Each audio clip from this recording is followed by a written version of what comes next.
तो स्वागत है हमारे चैनल क्रिएटिव एफएम स्टोरी पर। आज हम आपको सुनाने जा रहे हैं अरेंज मैरिज एक अनजाना बंधन। तो शुरुआत करते हैं। राजस्थान के शहर उदयपुर की सुबह हमेशा की तरह शांत थी। झीलों का पानी हल्की धूप में चमक रहा था, लेकिन चौधरी परिवार के घर में असामान्य हलचल थी। काव्य चौधरी 25 साल की एमए इंग्लिश एक निजी स्कूल में अध्यापिका थी। आत्मनिर्भर, समझदार और थोड़ी जिद्दी।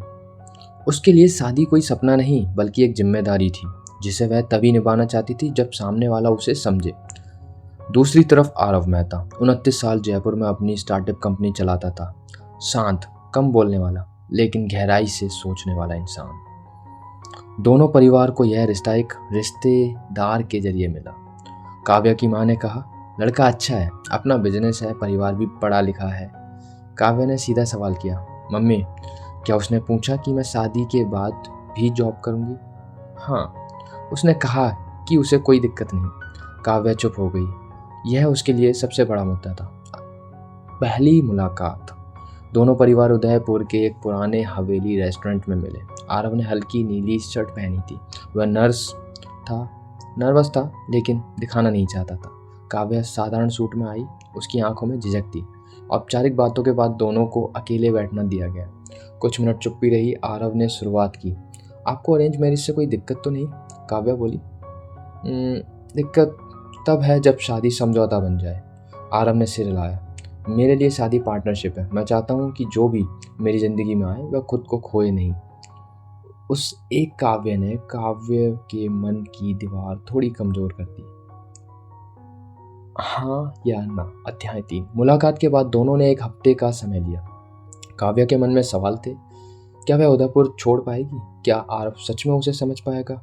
उधर आरव सोच रहा था, क्या वह अपने बिजनेस के दबाव के बीच रिश्ते को समय दे पाएगा? एक हफ्ते बाद दोनों ने हाँ कह दी। सगाई तय हो गई। अब सगाई के बाद फ़ोन पर बातें शुरू हुई। शुरुआत में हल्की फुल्की बातें, फिर धीरे धीरे सपनों की चर्चा। एक रात काव्या ने पूछा, अगर कभी मुझे लगे कि मैं खुश नहीं हूँ तो? आरव ने बिना रुके कहा, तो हम मिलकर वजह ढूंढेंगे। शादी में अकेलापन नहीं होना चाहिए। यह जवाब बनावटी नहीं लगा। पहला टकराव। शादी से 2 महीने पहले आरव ने कंपनी को बड़ा निवेश मिला, लेकिन शर्त थी उसे मुंबई शिफ्ट होना होगा। यह उसके करियर का सुनहरा मौका था, लेकिन इसका मतलब था शादी के तुरंत बाद काव्य को नई जगह जाना होगा। काव्य चुप थी। उसने कहा, मैं तैयार हूँ जाने के लिए, लेकिन क्या मैं वहाँ अपने करियर को जारी रख पाऊंगी? आरव ने कहा, मैं वादा नहीं कर सकता कि शुरुआत आसान होगी, लेकिन मैं साथ जरूर दूंगा। काव्य को भरोसा था, लेकिन डर भी। अध्याय 6। शादी। शादी उदयपुर में सादगी से हुई। फेरों के समय पंडित मंत्र पढ़ रहे थे, लेकिन काव्य और आरव के मन में अलग ही वादे चल रहे थे। आरव ने मन में कहा, मैं इसे कभी अकेला महसूस नहीं होने दूंगा। काव्या ने सोचा, मैं इस रिश्ते को निभाने की पूरी कोशिश करूंगी। अब नई शुरुआत की बारी आती है। इनकी शादियां हो जाती। मुंबई की भक्ति जिंदगी। छोटा सा अपार्टमेंट। आरव दिन रात काम में व्यस्त। काव्या नई नौकरी ढूंढ रही थी। धीरे धीरे उसे एहसास हुआ कि शादी के बाद जिंदगी उतनी रोमांटिक नहीं होती जितनी फिल्मों में दिखती है। एक दिन झगड़ा हो गया। काव्या ने कहा, तुम्हारे पास मेरे लिए समय नहीं है। आरव थका हुआ था। उसने कहा, मैं ये सब हमारे भविष्य के लिए कर रहा हूँ। लेकिन वर्तमान। काव्या की आंखें भर आईं। उस रात दोनों अलग अलग सोए। समझ। अगले दिन आरव ने ऑफिस से छुट्टी ली। यह काव्य को मरीन ड्राइव ले गया। मैं गलत था, उसने कहा। मैंने सोचा था कि सिर्फ कमाना ही जिम्मेदारी है, लेकिन तुम्हें समय देना उससे बड़ा है। काव्या ने पहली बार महसूस किया कि वह सुनता है। उन्होंने तय किया, हर हफ्ते एक दिन सिर्फ उनके लिए होगा। परीक्षा। कुछ महीनों बाद आरव का स्टार्टअप घाटे में चला गया। निवेशक पीछे हट गए। तनाव बढ़ गया। इस बार आरव चुप था। काव्या ने उसका हाथ पकड़ा। अब मेरी बारी साथ देने की।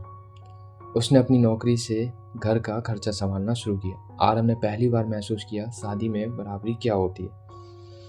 नया विश्वास। 6 महीने बाद कंपनी संभल गई। आरव ने काव्या से कहा, अगर तुम चाहो तो हम वापस उदयपुर जा सकते हैं। काव्या मुस्कुराई। अब घर जगह से नहीं, साथ से बनता है। अंतिम अध्याय। प्यार। 2 साल बाद छोटा सा घर, दोनों अपने करियर में स्थिर, रिश्ते दोस्ती में बदल चुका था। एक शाम काव्या ने पूछा, क्या तुम्हें लगता है कि अरेंज मैरिज में प्यार हो सकता है? आरव हंसा, प्यार हो नहीं सकता, प्यार बनाना पड़ता है। काव्य ने सिर उसके कंधे पर रख दिया। उन्हें समझ आ चुका था, शादी शुरुआत है, मंजिल नहीं। कहानी का संदेश ये था कि अरेंज मैरिज समझौता नहीं, साझेदारी हो सकती है। प्यार हमेशा पहले नहीं आता, लेकिन सम्मान और विश्वास से पैदा होता है। रिश्ते, बराबरी, संवाद और धैर्य सबसे जरूरी है। बंधन अनजाना। चुप्पी का बोझ। मुंबई की बारिश उस दिन कुछ ज्यादा ही तेज थी। आरव खिड़की के पास खड़ा था। हाथ में कॉफी का कप था, लेकिन कॉफी ठंडी हो चुकी थी। कंपनी फिर से मुश्किल में थी। इस बार निवेशक नहीं, बल्कि उसका अपना भरोसा डगमगा रहा था। काव्य ने कई दिनों से नोटिस किया था, आरव पहले जैसा खुलकर बात नहीं कर रहा था। वो घर आता, खाना खाता और चुपचाप लैपटॉप लेकर बैठ जाता। एक रात काव्या ने धीरे से पूछा, तुम मुझसे कुछ छुपा रहे हो क्या? आरव ने नजरें चुराई। नहीं, बस काम का दबाव है। लेकिन यह आधा सच था। असल में कंपनी पर कर्ज बढ़ चुका था। अगर 3 महीने में प्रोजेक्ट सफल नहीं हुआ तो सब खत्म हो सकता था।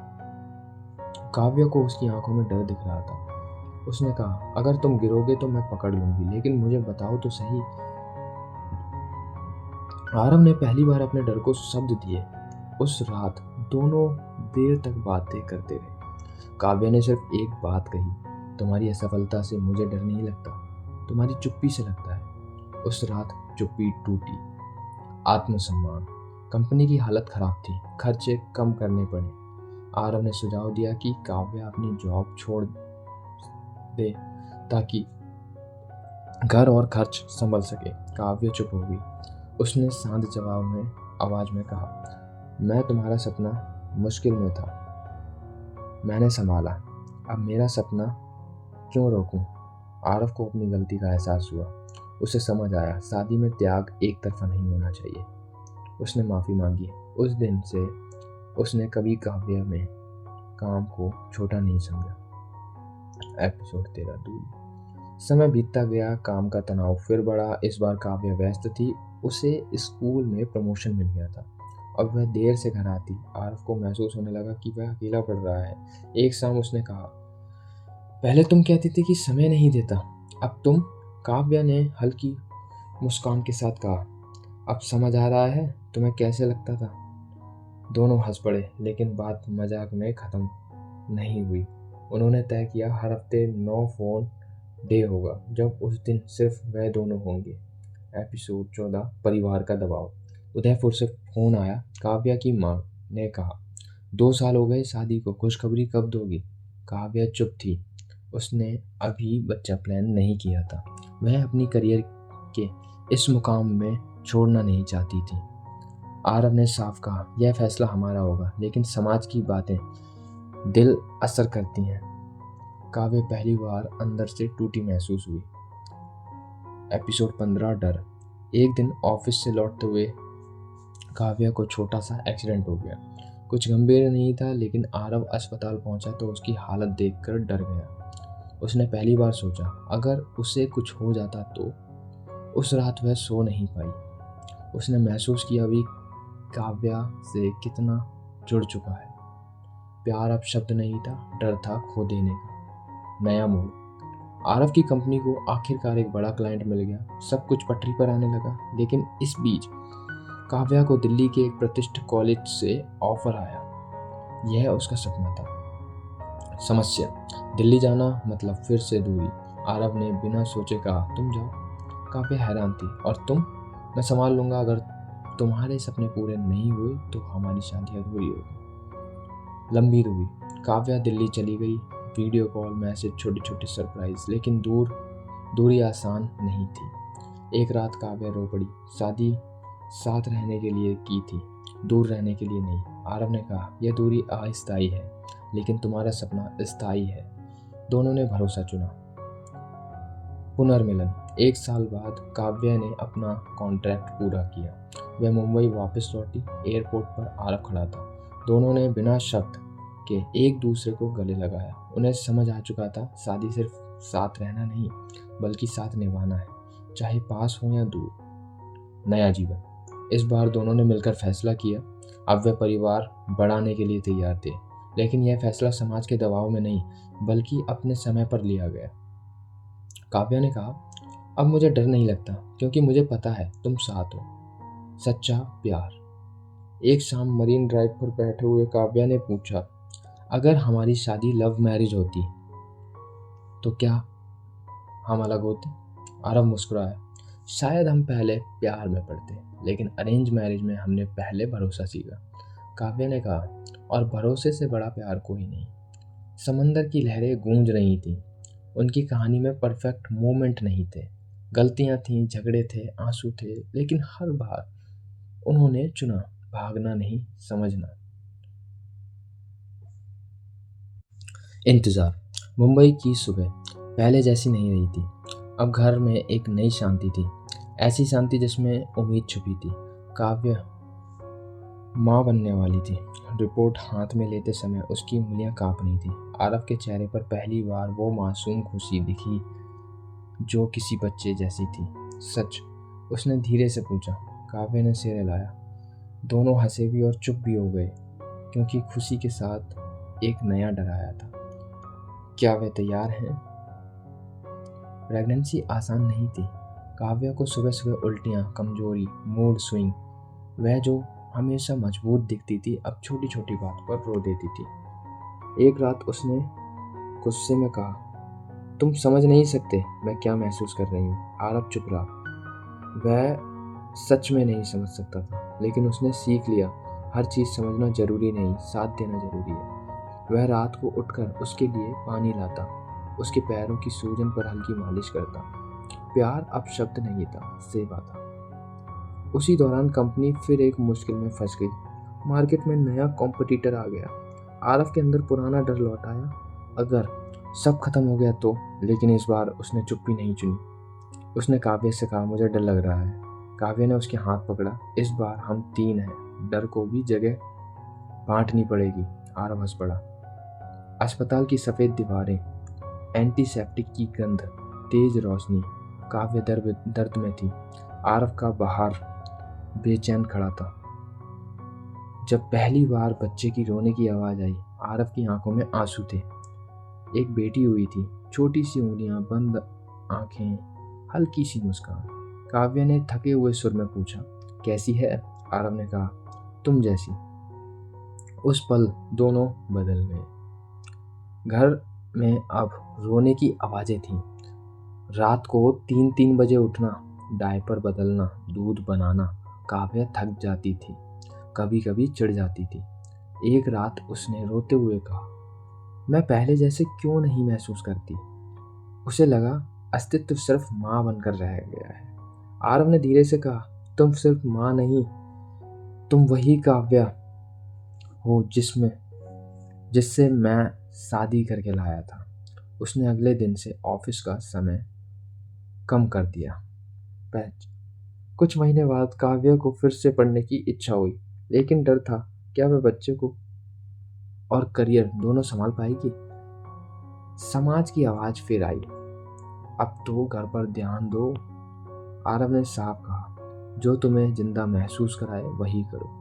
काव्य ने पार्ट टाइम जॉब शुरू की। धीरे धीरे उसने अपनी पहचान वापस पाई। एक दिन काव्य ने आरव का फोन देखा। एक महिला क्लाइंट के लगातार मैसेज। उसके मन में शक आया। उसने सीधा पूछा नहीं। चुप्पी फिर घर में आ गई। आरव ने महसूस किया कुछ बदल गया है। उसने कहा। काव्य ने हिम्मत करके पूछा।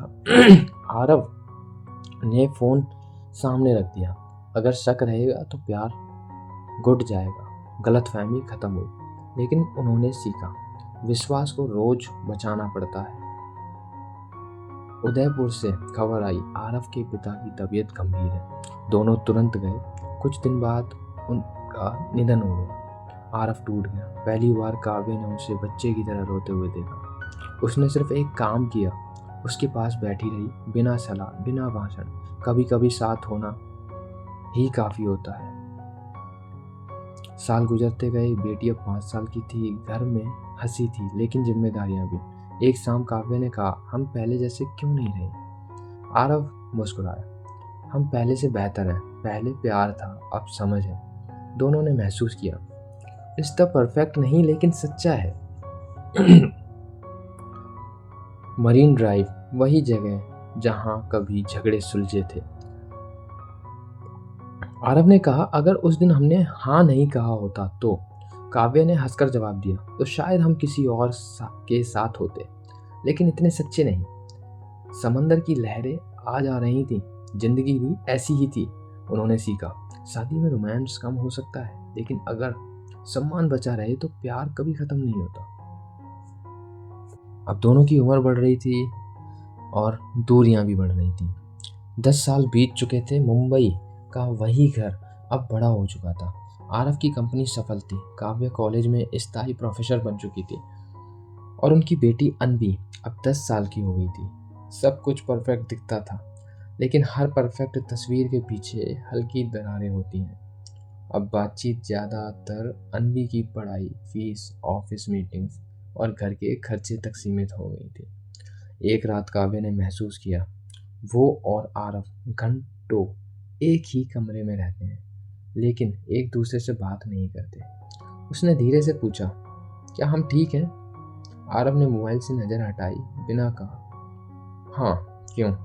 काव्य ने जवाब नहीं दिया। ऐसा महसूस हुआ, कभी कभी रिश्ता टूटता नहीं, बस धीरे धीरे शांत हो जाता है। अनवी का सवाल। एक दिन अनवी स्कूल से उदास लौटी। मामा, पापा, आप दोनों हमेशा इतने बिजी क्यों रहते हो? बाकी बच्चों के मम्मी पापा साथ बैठ। उस सवाल ने दोनों को चुप करा दिया। उन्होंने पहली बार देखा, उनकी बेटी उन्हें देखकर प्यार सीख रही है। उस रात आरव ने काव्य से कहा, शायद हम जिंदगी जीतते जीतते रिश्ते हार गए हैं। काव्य की आंख नम थी। हमने कभी अलग होने के बारे में सोचा नहीं, लेकिन साथ रहने के बारे में भी सोचना बंद कर दिया। पुरानी डायरी। घर की सफाई करते हुए काव्य को अपनी पुरानी डायरी मिली। वो डायरी जिसमें उसने शादी की शुरुआती दिन की बातें लिखी थी। उसने एक पत्र पढ़ा। आज आरव ने कहा कि मैं उसकी ताकत हूँ, काश मैं हमेशा ऐसे ही बोलूं। काव्य मुस्कुराई और थोड़ा रोई भी। उसने डायरी आरव के सामने रख दी। आरव ने पढ़ा, कुछ मिनट चुप रहा, फिर बोला, मैं बदल गया हूँ ना? काव्य ने कहा, हम दोनों बदल गए हैं। सवाल ये है, क्या हम फिर सीख सकते हैं? सच का सामना आरव ने स्वीकार किया। मैं काम में इतना खो गया था कि तुम्हें सामान्य समझ लिया, जैसे तुम हमेशा रहोगी। काव्य ने भी सच बोला, मैंने भी अपनी नाराजगी छुपाई। मुझे डर था कि शिकायत करने से हम कमज़ोर लगेंगे। उस रात पहली बार उन्होंने सच्ची बातचीत की, बिना बचाव, बिना तर्क, बिना जीतने की कोशिश। उन्होंने महसूस किया, प्यार खत्म नहीं हुआ, बस ध्यान नहीं दिया गया था। खोने का डर। कुछ महीनों बाद अचानक आरव की सीने में तेज दर्द हुआ। अस्पताल जाना पड़ा। ज़्यादा गंभीर नहीं था, बस तनाव था, लेकिन उस एक पल में काव्या का दिल बैठ गया। अस्पताल की कुर्सी पर बैठी उसने सोचा, अगर ये सच में चला जाता तो। उसे एहसास हुआ, शिकायतें छोटी थीं, डर बड़ा था। जब आरव घर लौटा, काव्या ने पहली बार बिना शब्दों के उसे गले लगाया। वो गले लगना माफ़ी भी था और नया वादा भी। फिर से शुरुआत। उन्होंने छोटे छोटे बदलाव किए। हर रात 20 मिनट सिर्फ बातचीत के लिए, महीने में एक बार डेट, साल में एक छोटी ट्रिप। अनवी ने एक दिन मुस्कुरा कर कहा, अब आप दोनों पहले जैसे लगते हो। आरव और काव्य ने एक दूसरे को देखा। पहले जैसे नहीं, आरव बोला, अब बेहतर। अनवी अब 15 साल की थी। उसकी अपनी सोच, अपनी दुनिया। एक दिन उसने कहा, मैं अरेंज मैरिज नहीं करूंगी। काव्य हंसी, तुम्हें अभी से क्यों चिंता है? अनवी बोली, क्योंकि मैं पहले प्यार करूंगी, फिर शादी। आरव ने मुस्कुराते हुए कहा, हमने पहले भरोसा किया, फिर प्यार हुआ। रास्ते अलग हो सकते हैं, मंजिल एक हो तो ठीक है। अनवी ने पूछा, आप दोनों खुश हो? दोनों ने एक दूसरे की तरफ देखा। काव्य ने कहा, हम परफेक्ट नहीं, लेकिन हमने कभी एक दूसरे को छोड़ा नहीं। समय फिर तेजी से बीता। अनवी पढ़ाई के लिए विदेश चली गई। घर अचानक शांत हो गया। पहली बार फिर वही दो लोग थे, आरव और काव्य। लेकिन अब उम्र, अनुभव और सफ़ेद बाल साथ थे। एक शाम बालकनी में बैठकर काव्य ने पूछा, अगर उस दिन हम ना कहते तो? आरव ने कहा, तो शायद हम किसी और के साथ होते, लेकिन इतना खुद को नहीं जानते। काव्य ने स्वीकार किया, कभी कभी मैं सोचती थी कि काश हमारी शादी लव मैरिज होती, शायद शुरुआत आसान होती। आरव ने हल्की हंसी के साथ कहा, शुरुआत आसान होती, लेकिन क्या हम इतने मजबूत बनते? दोनों जानते थे अरेंज मैरिज ने उन्हें मजबूर किया था, साथ बैठकर बात करने के लिए, समझने के लिए, बढ़ने के लिए। समुद्र किनारे वही पुरानी जगह, सूरज ढल रहा था। आरव ने धीरे से कहा, प्यार क्या है? काव्य ने कुछ पल सोचा। प्यार वो है जो मैं तुम्हारी कमियों के बावजूद रुकती हूँ और तुम मेरी खामियों के बावजूद कोशिश करते हो। आरव ने उसका हाथ पकड़ा और शादी, काव्य मुस्कुराई, शादी वो है जहाँ दो लोग रोज फैसले करते हैं, आज भी साथ रहना। लहरें आती रहीं, जाती रहीं, जिंदगी भी ऐसी ही रही। उनकी कहानी में नाटकीय मोड़ नहीं थे, बस छोटे छोटे सच थे, लेकिन वही सच रिश्ते को गहरापन बना गए। अनवी विदेश में थी। घर में अब फिर से वही दो लोग थे, आरव और काव्य। एक शाम काव्य ने अलमारी साफ करते हुए एक फाइल देखी, पुरानी मेडिकल रिपोर्ट्स। वह रिपोर्ट 3 साल पुरानी थी और उस पर लिखा था, स्ट्रेस इंड्यूस्ड कार्डियक रिस्क। काव्य का दिल धड़कने लगा। आरव, तुमने ये मुझसे क्यों छुपाया? आरव कुछ पल चुप रहा, क्योंकि मैं तुम्हें डराना नहीं चाहता था, या तुम मुझे कमज़ोर समझते थे?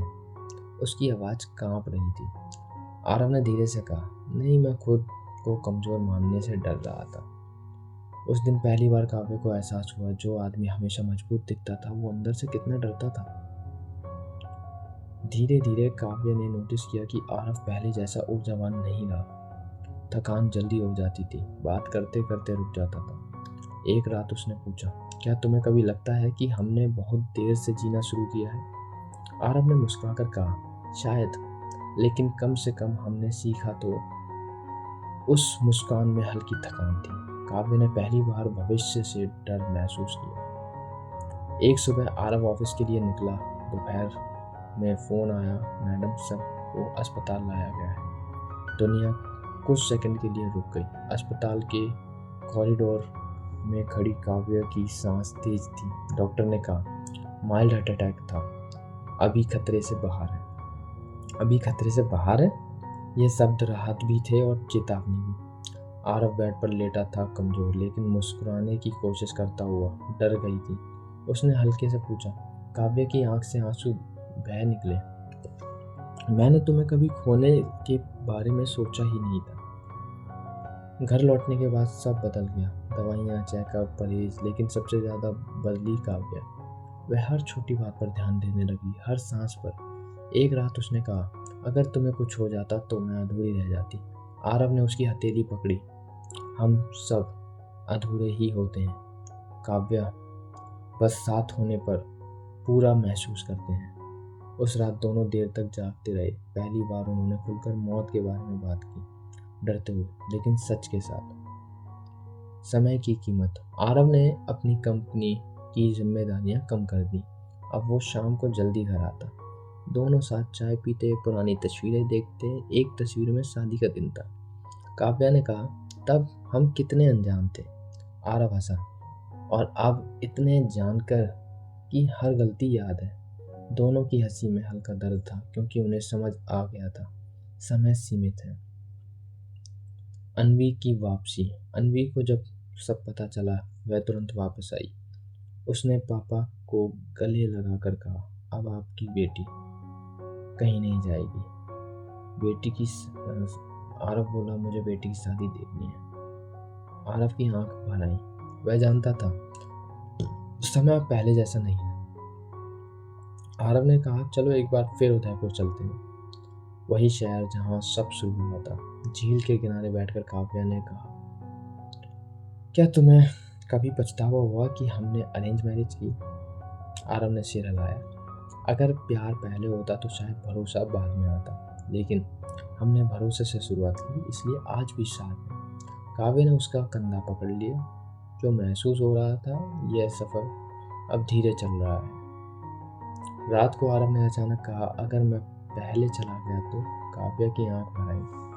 तुम जाओगे नहीं, एक दिन तो सब जाते हैं, आरव ने शांत स्वर में कहा। मुझे सिर्फ इतना चाहिए कि तुम जीना मत छोड़ना। काव्या ने सिर उसके सीने पर रख दिया। तुम्हारे बिना जीना कैसे सीखूंगी? आरव ने कहा। जैसे हमने शादी सीखी थी, धीरे धीरे। कुछ महीने बाद एक शांत सुबह आरव बालकनी में बैठा था, हाथ में चाय, आसमान हल्का गुलाबी। काव्य अंदर थी। जब वह बाहर आई, आरव कुर्सी पर ही शांत बैठा था। काव्य समझ गई, दुनिया फिर रुक गई। अंतिम संस्कार के बाद घर खाली था। हर चीज में उसकी खुशबू थी। काव्य ने रोते हुए उसकी पुरानी डायरी खोली। उसमें आखिरी पन्ने पर लिखा था, अगर मैं पहले चला जाऊं तो समझना कि मैंने तुम्हें कभी अकेला नहीं छोड़ा। हमारी कहानी अधूरी नहीं, क्योंकि हमने हर दिन साथ चुना। काव्य ने आंसू पोंछे। बालकनी में खड़ी होकर उसने समुद्र को देखा। दर्द था, बहुत था, लेकिन पछतावा नहीं। उसने धीरे से कहा, तुम गए नहीं हो, तुम मेरी हर आदत में हो। शादी हमेशा सुख का वादा नहीं देती, लेकिन साथ निभाने का मौका देती है। प्यार का असली मतलब तब समझ आता है जब खोने का डर सामने खड़ा हो। कोई रिश्ता परफेक्ट नहीं होता, लेकिन अगर अंत में अफसोस नहीं है तो कहानी अधूरी नहीं होती। आरव के जाने के बाद घर में हर चीज वैसी ही थी, बस वो नहीं था। एक दिन अलमारी के पीछे एक छोटा सा डिब्बा मिला। उसमें एक लिफाफा था। ऊपर लिखा था, काव्य के लिए, जब मैं ना रहूं। काव्य के हाथ कांप रहे थे। उसने लिफाफा खोला। अंदर एक चिट्ठी थी।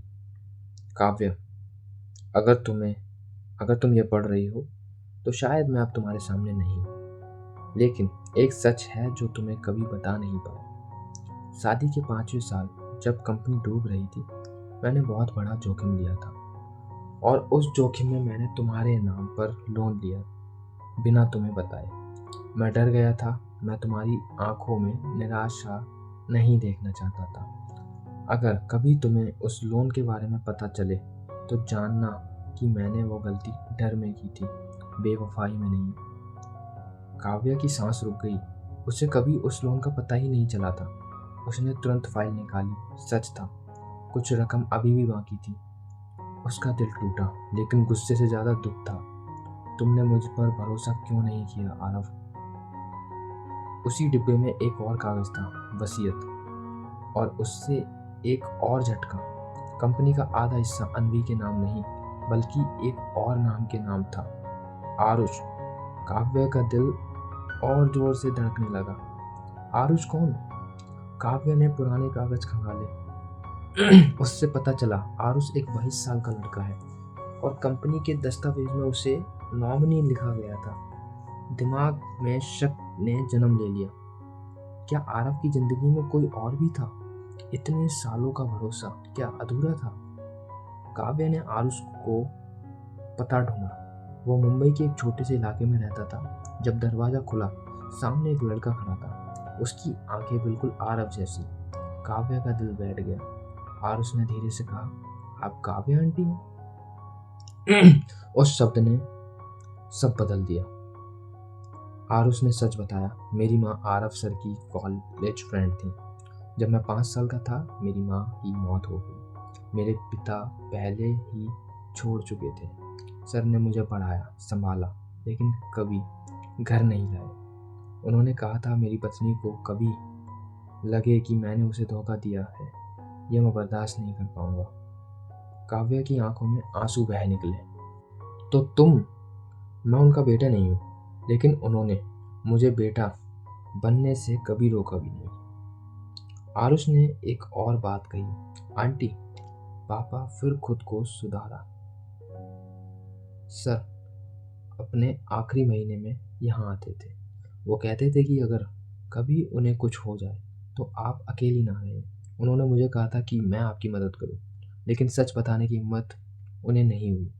काव्य के भीतर कुछ टूट कर फिर जुड़ गया। आरव ने धोखा नहीं दिया था, वो बस डर गया था। घर लौटकर काव्या ने आरव की तस्वीर के सामने बैठकर कहा, तुम हमेशा मुझे मजबूत समझ रहे, लेकिन तुम खुद कब मजबूत बनोगे यह नहीं सीखा। ऐसा एहसास हुआ, प्यार था लेकिन पूरी पारदर्शिता नहीं, और शायद यही हर रिश्ते की सच्चाई है। कोई भी रिश्ता 100% खुला नहीं होता। कुछ महीने बाद आरुष घर आया। अनवी भी लौट आई थी, पहले थोड़ी ही जगती, फिर धीरे धीरे एक नया रिश्ता बना। आरुष घर का हिस्सा बन गया, नाम से नहीं अपनेपन से। काव्य ने महसूस किया आरव ने गलती की थी, लेकिन नीयत गलत नहीं थी। एक शाम काव्य बालकनी में बैठी थी, हवा में हल्की ठंडक थी। उसने सोचा अगर ये सच उसे पहले पता चलता तो शायद वह टूट जाती, लेकिन आज वो समझ पा रही है प्यार सिर्फ सच्चाई बोलना नहीं, कभी कभी डर के साथ जीना भी होता है। अनवी की शादी का दिन, मंडप में बैठी बेटी। काव्य ने उसकी हथेली पकड़ी। डर लग रहा था, उसने पूछा। अनवी ने कहा थोड़ा। काव्य मुस्कुराई। डर ठीक है, बस इतना याद रखना रिश्ता परफेक्ट नहीं होगा, लेकिन अगर नीयत साफ हो तो कहानी कभी अधूरी नहीं होती। दूर कहीं उदयपुर की झीलों की याद आई और उसे लगा आरव मुस्कुरा रहा है। अंतिम गहरा संदेश आपके लिए दोस्तों ये है, हर सच धोखा नहीं होता, कुछ सच डर से छुपाए जाते हैं। भरोसा एक बार नहीं, हर मोड़ पर दोबारा बनाना पड़ता है। प्यार का अंत मौत से नहीं होता, वो उन फैसलों में जिंदा रहता है जो हम उसके बाद लेते हैं।